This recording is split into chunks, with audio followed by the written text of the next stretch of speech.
Have you ever stopped to think about why, during some of the most important moments of his ministry, Jesus simply withdrew from the crowds? This is a question almost no one asks, and perhaps that's precisely why it's so uncomfortable.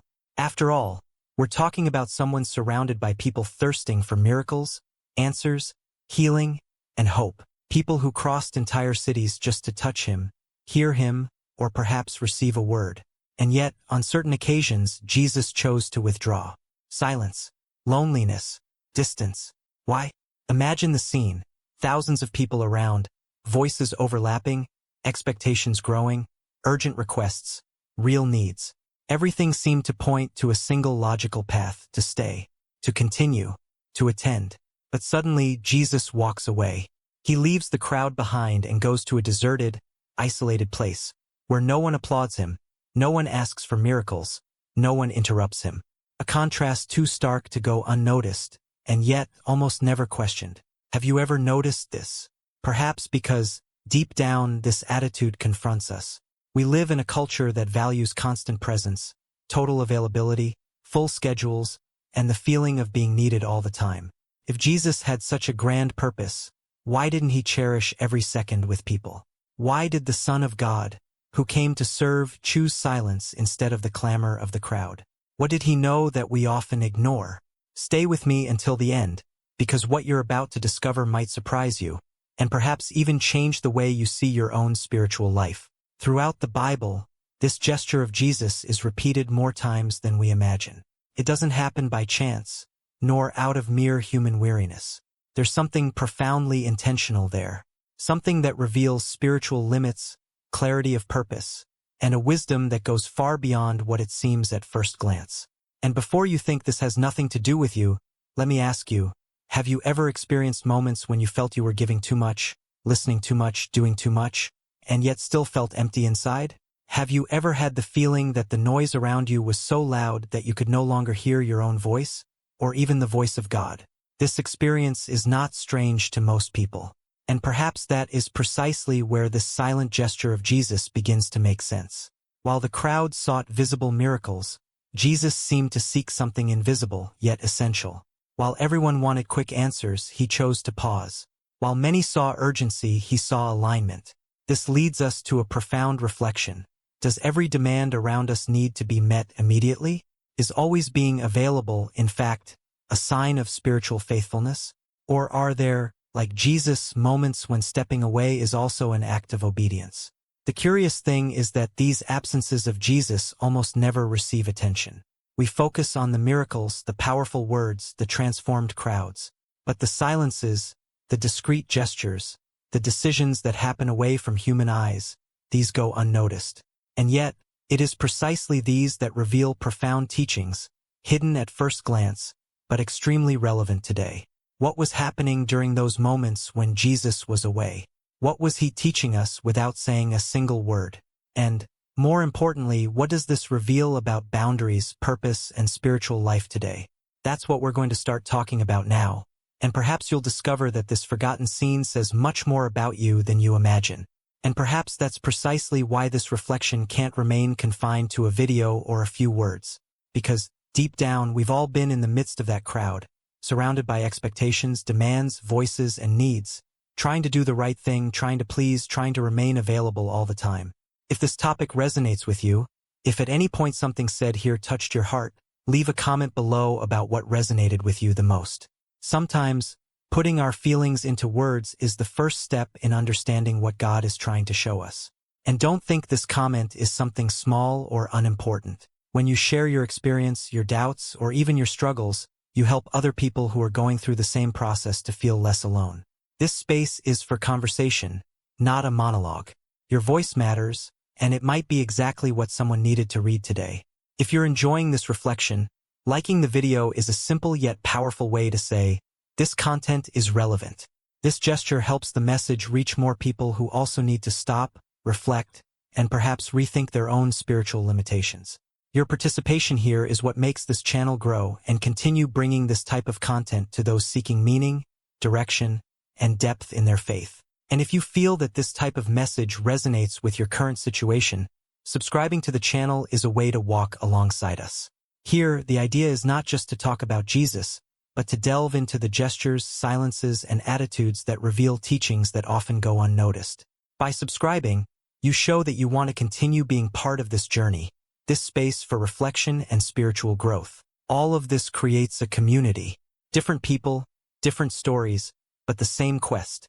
To better understand the purpose, to hear God's voice amidst the noise, and to learn, little by little, when to stay and when to step away. And it is precisely from this point that the story begins to deepen, because now we need to look more closely at what was really behind those moments when Jesus chose silence before the crowd.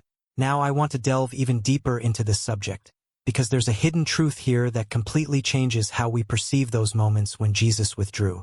It's very common to interpret this gesture as tiredness, escape, or even indifference, but when we look closely at the background of the story, we perceive something very different. Jesus wasn't running away from people. He was protecting the purpose. And there's a huge difference between withdrawing out of fear and withdrawing out of direction. In Mark 1 verse 35, the text says that very early in the morning, while it was still dark, Jesus got up, left the house, and went off to a solitary place where he prayed.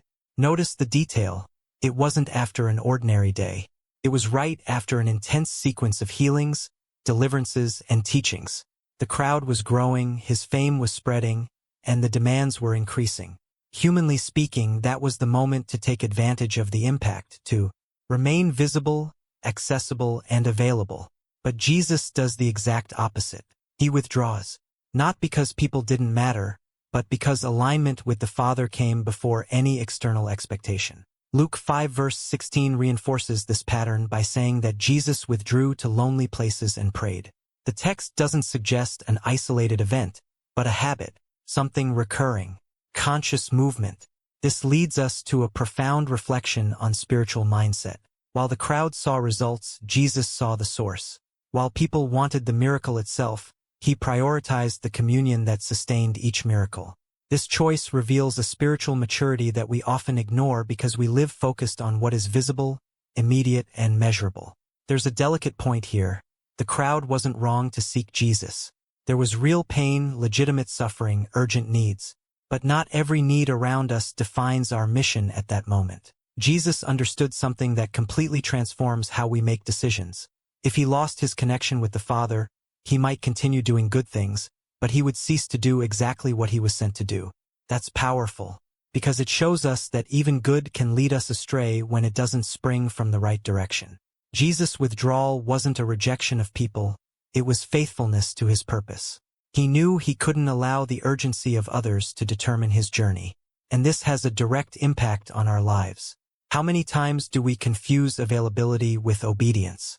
How many times do we say yes out of pressure, guilt, or fear of disappointing, when in reality that yes distances us from what God is building in us? This is a silent transformation that happens within us when we begin to understand spiritual boundaries not as barriers, but as protection. Jesus understood that decisions made in the noise of the crowd almost always come at a high price. That's why, before acting, he would step back to listen. Before choosing, he would be silent. Before moving forward, he would align himself. This reveals an inner journey that few observed, but which underpinned everything that came after. The crowd saw the power, the Father saw the heart, and Jesus knew exactly to whom he needed to give an account. There is something liberating in realizing that not all separation is a loss. Sometimes it's a gain in clarity. Sometimes it's in that hidden place that our mindset changes, our vision adjusts, and our priorities are reorganized. Jesus didn't let himself be defined by applause or the number of people around him. He allowed himself to be guided by the truth that came from the Father. This stance confronts us because we live surrounded by voices that try to tell us who we should be, what we should do, and even when we should stop. But Jesus shows us, with silent gestures, that purpose requires discernment. When he returned from these moments of solitude, he did not return confused, distant, or disconnected. He returned firm, conscious, and focused. Silence did not weaken him, it strengthened him. And this teaches us that communion is not a detail of the spiritual life, it is the center. Without it, everything becomes human effort. With it, even rest becomes part of the mission. This truth changes how we see our own journey. because perhaps you are going through a time when you feel like stepping back a little, but you feel guilty about it. Perhaps you are in the midst of important decisions, surrounded by opinions, and feeling that you need silence to hear something deeper. Jesus shows that this movement is not a sign of spiritual weakness, but of maturity. He knew when to stay, and he knew when to leave, and that made all the difference in the impact of what he accomplished. All of this leads us to look more carefully at these seemingly simple moments, yet full of revelations. Because the more we understand why Jesus withdrew, the more we begin to question where the voices guiding our own choices come from. And it is precisely here that this reflection begins to touch on something even deeper, something that goes beyond the example of Jesus and directly addresses how we deal with the noise, expectations, and limitations of our own spiritual life. If this resonates with you, leave a comment below. That makes sense to me. Now I want to delve even deeper into this subject, because there is a silent danger that almost no one notices when talking about faith, purpose, and spiritual life, the danger of the constant crowd. And here we are not just talking about the people around us, but about emotional noise, others' expectations, continuous demands, internal and external pressures that, little by little, begin to shape our decisions without us realizing it. Something subtle. It doesn't arrive shouting. It settles in slowly, disguised as good, necessary, and even spiritual things. The crowd, more often than not, doesn't represent sin. It represents urgency. It represents need. It represents people who need attention, answers, care, presence. The problem isn't what the crowd wants, but what it provokes within us. When we are constantly surrounded by voices, requests, and expectations, we begin to live in reaction mode. We respond more than we choose. We attend to more than we discern. And little by little, our mindset changes without us realizing it. What was once purpose becomes merely spiritual survival. In real life, this manifests itself in many ways. Packed schedules, never-ending messages, demands disguised as responsibility, the constant feeling that if you stop, something will go wrong. Everything seems urgent. Everything seems important. Everything seems to depend on you.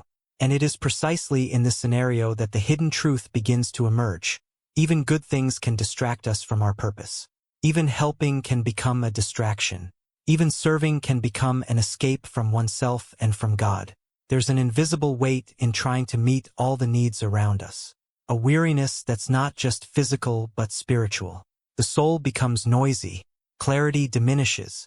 Decisions begin to be made more out of fear of disappointing than out of inner conviction. And when that happens, something precious is lost, the ability to listen deeply. External noise begins to dictate the rhythm of the inner journey. Jesus knew this danger. That's why, even surrounded by people, he didn't allow the crowd to define his identity or his mission. He understood something that completely transforms our vision of spirituality.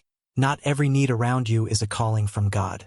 This phrase is confronting because it goes against everything we've learned about always being available, always present, always active. But it carries a profound liberation, because it reminds us that God doesn't call us to solve everything, but to obey with discernment. When the crowd is constant, there's a risk of confusing God's voice with human pressure. And human pressure is usually noisy, immediate, and emotional. God's guidance, however, is often silent, firm, and patient. But to hear that guidance, you need space. You need pause. You need courage to say no, even when that no seems spiritual to others. This is one of the greatest challenges of the journey, learning that trying to please everyone can distance us from what truly matters. There's also an emotional impact to all of this. The feeling of always being indebted, always late, always insufficient. Even doing a lot, it never seems to be enough. This feeling doesn't come from God. It arises when we allow the constant crowd to become the thermometer of our faithfulness. And that's dangerous because it makes us measure value by performance and not by obedience. It makes us believe that if we stop, we fail. When, in fact, sometimes stopping is exactly what preserves our spiritual health. Jesus did not allow himself to be consumed by collective anxiety. He was not moved by the despair of the moment, but by the certainty of purpose. This did not make him insensitive. On the contrary, it made him even more effective, because when he chose to act, he acted with clarity, power, and direction. The danger of a constant crowd is that it makes us act a lot and discern little. Make a lot of noise and listen little. Run a lot and walk little with God. Perhaps you are experiencing exactly this right now. A routine full of good intentions, but with little silence. Many voices, but little peace. Many decisions, but little clarity. And this doesn't mean a lack of faith. It means that perhaps it's time to reassess where the demands that are guiding your life are coming from. Because when everything is a priority, nothing truly is. And when everything seems urgent, the essential ends up being postponed. This reflection is not about isolating oneself from the world, but about not allowing the inner world to be hijacked by excessive external expectations. Jesus shows us, with his silent gestures, that purpose does not survive in constant chaos. It needs space to breathe. It needs silence to strengthen itself. It needs limits so as not to be diluted. And understanding this completely changes the way we approach our choices, our yes and our numbers. The more we look at this pattern of Jesus, the more we realize that detachment was not a spiritual luxury, but a strategic necessity. And this opens an important door for us to reflect on how, in practice, we learn to create these spaces in the midst of real life, without guilt, without fear, and without a feeling of abandonment. It is at this point that the conversation begins to touch on something even more personal, because it is not just about Jesus and the crowd, but about us, our pace, and the voices we have allowed to guide our journey. If this describes something you feel or experience, write it in the comments. I'm on this journey too. Now I want to delve even deeper into this subject, because when we observe Jesus' relationship with silence more closely, we perceive something that goes far beyond a simple moment of pause. For him, silence was a strategic place of alignment. It wasn't an absence of action, it was preparation. It wasn't emotional isolation, it was spiritual clarity being built away from the noise. And this becomes even more evident when we analyze the decisive moments of his journey.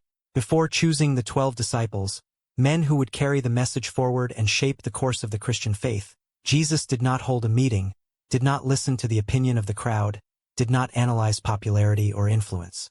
The biblical text reveals that he spent the night in prayer, an entire night in silence, listening, in deep connection with the Father. This choice was not born of haste, but of intimacy. This reveals a powerful hidden truth. Decisions that generate lasting impact cannot be made amidst constant noise. They require reflection, discernment, and maturity. The same pattern appears when we approach the moments leading up to the cross. There, the pressure came not only from the outside but from within. The emotional weight, the imminent suffering, the human conflict between pain and obedience were all present. And yet, Jesus withdraws. He goes to Gethsemane. He seeks silence again. Not because he was confused about his mission, but because he needed to completely align his human will with the Father's will.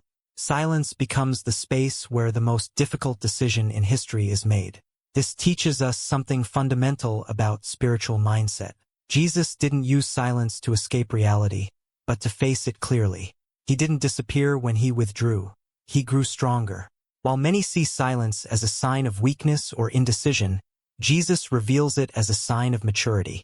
Only those who know who they are and where they are going can stop to listen before acting. There is a stark contrast here with how we live today. We are constantly encouraged to react quickly, to give our opinions, to make decisions under pressure. Silence seems dangerous. It gives the feeling of losing control. But Jesus shows us that true control lies not in doing everything, but in listening correctly. Silence, in this context, is not empty. It is full of revelations, full of internal adjustments, full of alignments that no one sees, but that underpin everything that comes after. When Jesus returned from these periods of withdrawal, he did not return hesitant. He returned firm. His words were clear. His decisions were definitive. His steps were sure. This shows us that well-lived silence does not generate confusion, it generates direction. It organizes the mind, strengthens the spirit, and adjusts the heart. It is there that the inner journey aligns with the eternal purpose. Perhaps one of the greatest spiritual traps is believing that always being visible, always active, and always available is a sign of faithfulness. Jesus completely shatters this logic.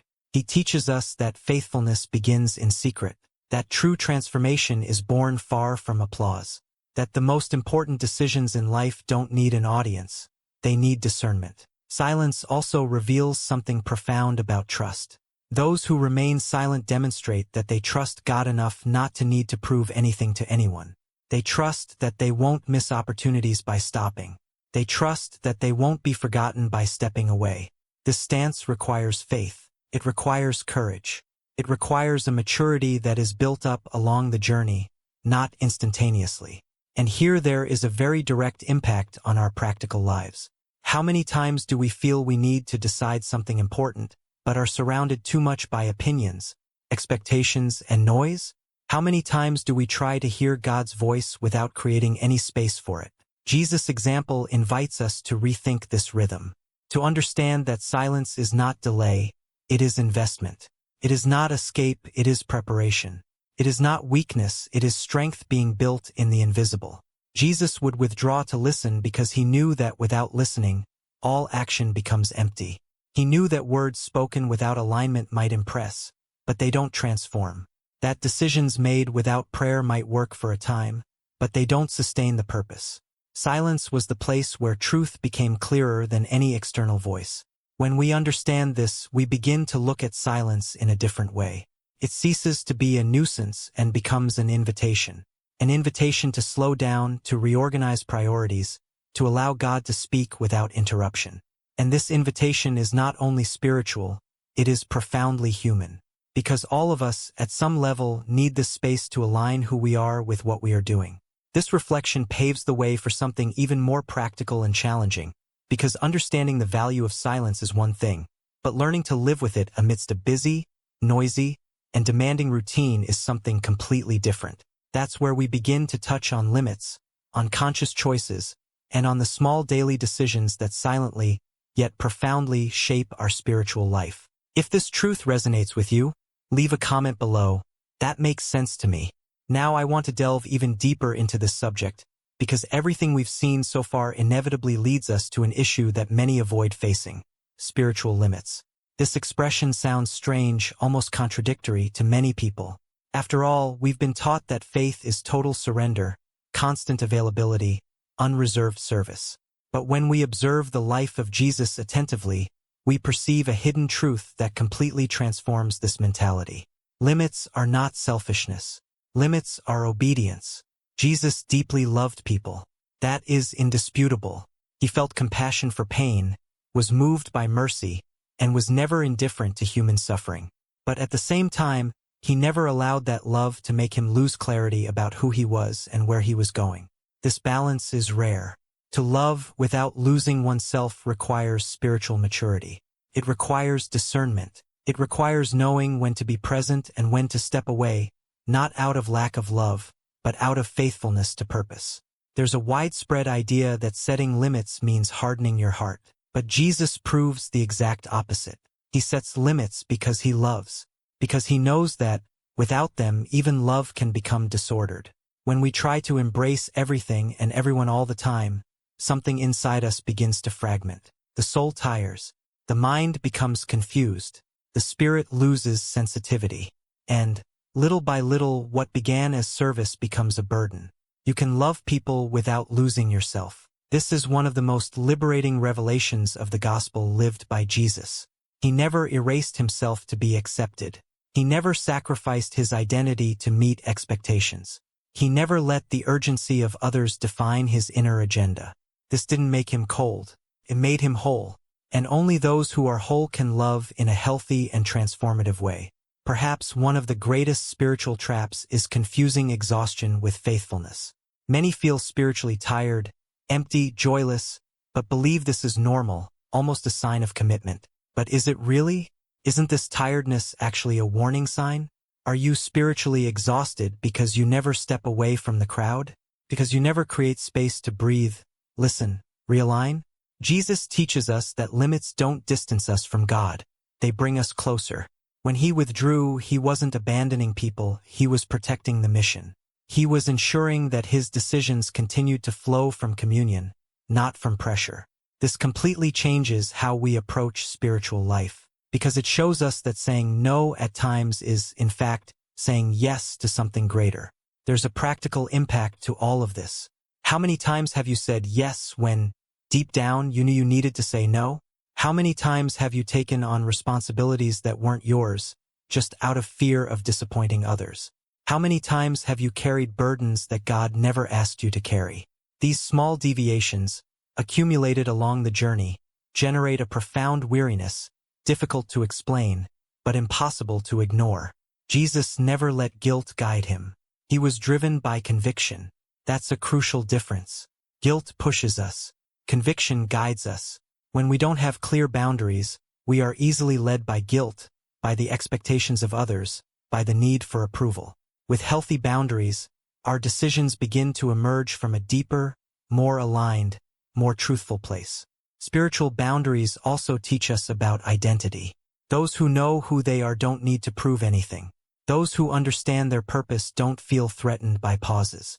Jesus knew that stepping away for a while didn't diminish his impact. On the contrary, it strengthened him. He trusted that the Father would continue to act, even when he was silent. This trust reveals a mindset free from excessive control, free from the anxiety of making everything happen. And here's a very real application to our lives. Living without limits may seem generous, but it's often a lack of discernment. Living with limits isn't a lack of love, it's wisdom. It's understanding that you weren't called to do everything or everyone all the time. It's recognizing that your spiritual energy is too valuable to be wasted on demands that aren't part of your mission. Jesus invites us, through his example, to a profound transformation in how we relate to service, to people, and to ourselves. He shows that true love is not measured by the quantity of things we do, but by the faithfulness with which we do what truly matters. He teaches us that obedience is more important than pleasing, that alignment is more important than meeting expectations, that preserving the heart is an essential part of the spiritual journey. Perhaps this is one of the most difficult teachings to put into practice, because it requires courage. Courage to disappoint some people. Courage to go against the flow. Courage to walk away when everyone expects you to stay. But it is precisely at this point that Jesus' example becomes so powerful. He doesn't ask anything of us that he himself didn't experience. Every limit he set was a conscious act of obedience, not selfishness. When we begin to see limits in this way, something changes within us. Guilt begins to lose its power. Tiredness begins to make sense. Decisions begin to gain clarity.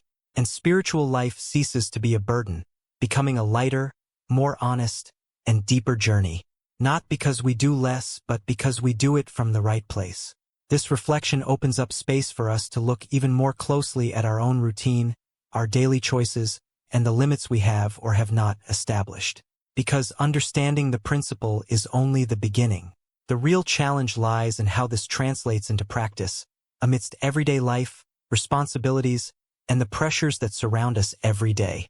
If this resonates with you in any way, write it in the comments. I'm on this journey too. Now I want to delve even deeper into this subject, because there's a delicate and, at the same time, liberating point in everything we've discussed so far. Understanding that distancing oneself can also be an act of faith. This breaks many paradigms. Most of us associate faith with constant movement, continuous action, uninterrupted presence. But when we look at Jesus, we realize that some of the most profound acts of faith didn't happen in the midst of the crowd, but rather far from it. Whenever Jesus withdrew, he did not return empty, confused, or weakened. On the contrary, he returned renewed, with inner clarity and firmness of purpose. His words gained even more authority. His decisions became definitive. His steps were sure. This reveals something powerful about the spiritual dynamic of silence. It does not rob us of strength. It restores our direction. The withdrawal did not diminish Jesus. It aligned him. There is a hidden truth here that transforms our mindset about faith and obedience. Often, we think that trusting God means remaining in the midst of chaos, trying to handle everything. But Jesus shows us that trusting also means knowing when to stop. It's believing that God continues to act even when you are silent. It's resting in the certainty that purpose doesn't depend on your constant effort, but on your correct connection. When Jesus said no to the noise, he was saying yes to the Father's direction. That was the true step of faith, because it's easier to follow the crowd than to go against it. It's more comfortable to meet expectations than to obey inner convictions. It's simpler to continue than to stop and listen to something that could lead us to difficult decisions. Stepping away requires courage. It requires maturity. It requires trust. Perhaps this is one of the most challenging applications of this teaching. Sometimes the greatest leap of faith is not to move forward, but to step back a little. It is not to speak, but to be silent. It is not to do more, but to choose better. This goes against the rhythm of the world and even against certain religious discourses. But it is deeply aligned with the example of Jesus. He was never guided by haste. He never confused urgency with purpose. He knew that direction is worth more than speed. There is a profound impact when we begin to live this way. The heart slows down. The mind clears. Decisions cease to be reactive and become conscious. The spiritual journey becomes lighter, more genuine, more sustainable. Not because the challenges disappear, but because now we know where our strength comes from. And it doesn't come from the approval of the crowd, but from communion with God. Jesus wasn't afraid to withdraw because he knew exactly where he was going. Those who know their destination don't despair at pauses. Those who trust in their purpose don't get lost in interruptions. This inner security is the fruit of a life aligned with God, built in secret, far from applause. And that's what makes withdrawal such a powerful act of faith. It declares, without words, that God is in control. When we look at our own lives, this truth confronts us in a gentle yet profound way. How many times do we remain in the noise for fear of appearing weak? How many times do we avoid silence because we are afraid of what we will hear? Sometimes, silence reveals adjustments we need to make, directions we need to change, boundaries we need to establish. And this can be uncomfortable, but it is precisely there that transformation happens. Jesus shows us that faith is not the absence of fear, but a choice of obedience even when fear exists. In Gethsemane there was anguish, there was pain, there was conflict, but there was alignment, there was surrender, there was enough silence for the most important decision to be made with clarity. This teaches us that silence does not eliminate struggles, but prepares us to face them with firmness. The phrase may sound harsh, but it carries a profound and necessary truth. Those who don't learn to distance themselves with God end up getting lost in the crowd, losing their inner voice, losing their spiritual sensitivity, losing the joy of the journey.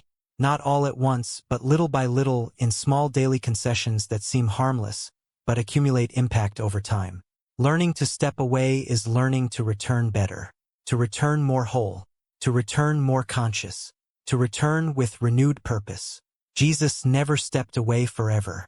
He always returned, but he returned different, and that's what makes this teaching so relevant and so necessary. Because life remains noisy, the demands remain real, the expectations remain high, and yet, the invitation remains: choose the direction before the noise. This reflection doesn't end the conversation. On the contrary, it opens the door to something even more practical, closer to our routine, our daily decisions, and the boundaries we need to learn to build in a concrete way. Because understanding the principle is only the beginning. Living it every day is the real journey. If this message resonated with you, leave a comment below. That makes sense to me. If you've made it this far, it's because this conversation has resonated with you. And that says a lot. Content like this isn't meant for quick consumption, but for those who enjoy reflecting, adjusting their course, and walking with greater awareness in their faith. If this type of message helps you, challenges you, and accompanies you on your journey, subscribing to the channel is a simple way to stay connected and receive reflections like this, always with depth and purpose. If you'd like, leave a comment below so I know you stayed until the end. You could write something like, "This message was for me," or "I'm with you until the end." Reading these responses creates a real connection and shows that we are not alone on this journey. And if, throughout the video, you felt it resonated with you at this moment, leaving a like is just a silent way of saying so. This gesture helps the content reach other people who are also trying to learn to listen more, align themselves better, and live their faith more consciously. There's a video over here that perfectly complements this topic. If you'd like to continue this reflection, click on it and follow along with me there. The conversation continues.